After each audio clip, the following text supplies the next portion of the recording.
Hello everyone, welcome to task 22. In this task, we are going to introduce you to the switch statement in C programming. Okay, so in this program, what we are going to do is the user is going to enter a number from 1 to 7, and based on that number, you have to print what is the weekday representing that number. Okay, so for example, if it is 1, it means it is Monday. If it is 2, it means it is Tuesday, so on and so forth. Okay, so let's begin coding this. Okay, so the first thing that we need to do is the user is going to enter a number, right? And the number is going to be between 1 to 7, 1 to 7, right? So it is an integer number. So let us declare a variable called n. Okay, so int n. Then I have to get the data from the user, right? Those I will use scanf. Because it is an integer, I will use %d ampersand sign n. And because whenever there is a scanf, we always use printf before that to let the user know what they actually have to enter. So we will just say enter the week number. Okay, so enter the week number, and as a good practice, I usually prefer to add the title of the program as to what the program is going to do, right? So let us just say week name printer. Okay, so it's just a simple name for the program. So once this is done, we have n over here. Okay, so now what we have to do is we have to check the value of n, and depending on the value of n, we should use we should print different names of that week. Okay, so this can be done in two ways. One is using else if ladder. Okay, so let's say I start with if, then I will just check whether n is equal to 1. Okay, if that is the case, then I will simply say printf, and inside that I will write Monday, right? Monday, Monday. Perfect. Okay, so similarly in the next case, I would just write else if, and in here I will write n equal to 2, right? If n is 2, then I would simply say it is Tuesday, right? T, right? So similarly, I will go on for all the different numbers, like 3 will be Wednesday, 4 will be Thursday, like that till Sunday. Okay, and in the else statement, I will write invalid week number, right? So this is how you do it, right? But in case of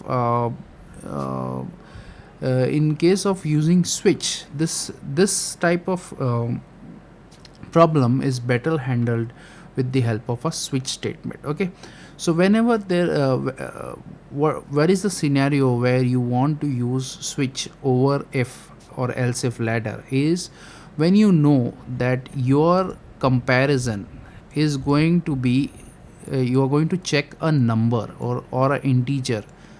Okay, so that is where you get a hint that you should use a switch. Okay, so basically whenever there are complex conditions involved inside the if statement, then you should always go for if and else if ladder, right? If there is simple comparison, like in this case you are just comparing n for different values of n, right?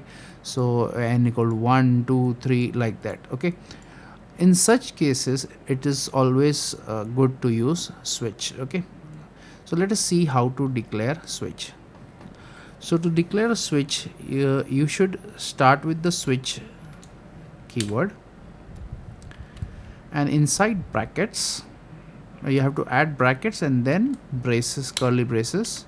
So basically this is where your expression is going to go. okay, or I should not say expression, it should be the variable that you're going to check. This is the place where the variable is going to go. Expressions are not allowed over here.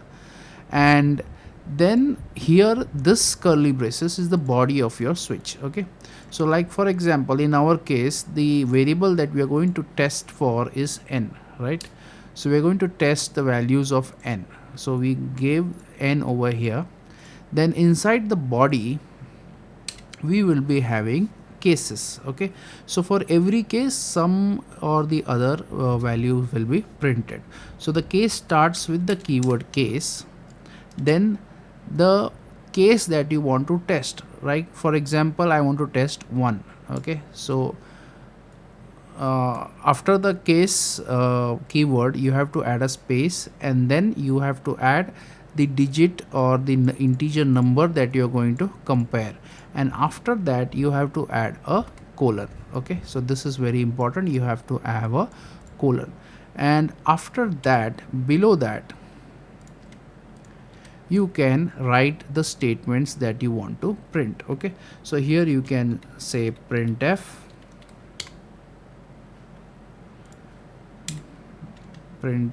let's say sorry, Monday. Okay, so that will be my first case. Okay, so this case is not yet complete, but I will show you without there is one more thing that needs to be added to complete this case. Okay, but before telling you that, I will show you what happens if you forget to add it, and then I will show you what is the proper way to do it. Okay, so now the first case is done, right? Now the second case is similar. I just add case, and the second case is I'm going to check for the number 2, and if it is 2 I will simply print Tuesday, right?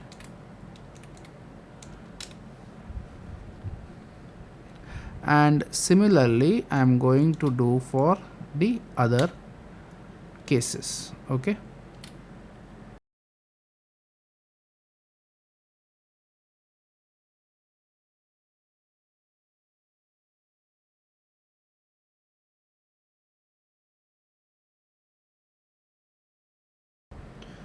so this is the final code after adding all the cases. Right now, before completing the program, I will just show you what will happen if you run it at this particular time. Okay, so what are the things that we are missing? Okay, so let's run it. Okay, so there are no errors. Let's enter the week number. Let's say we enter week number 7 and you get Sunday. Perfect. Okay, so now if I run it again, and if I run let's say 3, so you should hope that you get Wednesday, right? Just see what happens. Okay, so actually it is returning Wednesday, Thursday, Friday, Saturday and Sunday. Okay, so the reason is the rule of switch cases, whenever it starts matching this variable with these cases. Okay, so it will check with first whether n is equal to 1 or not, n is equal to 1 or not, right? So if it is true, what it does, it prints the statement below the case and then keeps printing all the statements till it reaches the end of the block. Okay, so that is the problem with case. Okay, so to avoid this, sometimes this behavior is a good thing and sometimes it is not, right? In our case, in this case it is not, right? So to avoid this this particular situation, what you do is you break the switch statement. Okay, so most of the times whenever you use switch cases, it is always preferable to break the switch after the case matches. Okay, so for example, here case 1 you print Monday, and after printing it you simply do a break. Okay, and then similarly Tuesday you're going to print after Tuesday you're going to break, then Wednesday, then Thursday, Friday, Saturday and finally Sunday. Okay, so now if I run it again, Now if I enter the week number 1, it simply prints only Monday. Okay, it will not print the other values. Okay, so that is done. Now what if the user enters 9? Okay, so it doesn't give you anything. So to tackle that, what you can do is, other than these 7 cases that you have put from 1 to 7, if the user enters anything else, you can have something called as default and a colon. Okay, so whatever is there in the default will execute if none of these things match. Okay, so I will just write printf invalid week number. Okay, so now if I run this again and if I enter 9, you can see you get invalid week number. Perfect. Okay, so I hope you have understood what is switch. See you in the next task.